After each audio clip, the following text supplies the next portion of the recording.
What's also fascinating about Vivek, and again, it's an example of taking the foundation that Trump has laid and putting his own spin on it. He said that Joe Biden, he said, he's not my enemy. He said the Democrats aren't the enemy. The enemy is the bureaucracy. And he talks about his concrete plan for draining the swamp, which is, cutting federal bureaucrats, getting rid of the CDC and the FBI and all the leaded organizations, imposing term limits on bureaucrats. He's got very sensible logic behind that.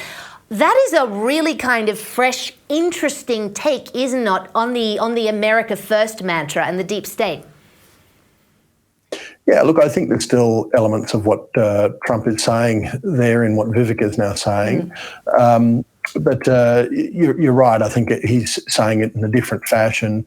He's cutting through to a younger audience as well, which is good. Hopefully, because I think that, as you said earlier, we can quite clearly say that he will not be the Republican nominee, but he will be high up amongst the next rounds, basically. And that might mean that there is a place for him within the Trump presidential campaign.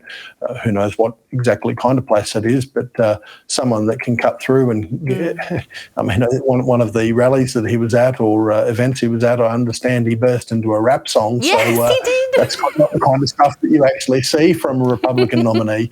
So hopefully a little bit of that sort of moxie will be taken on board and used when the Republicans actually go head-to-head with the Democrats. But it's interesting, even saying going head-to-head with the Democrats.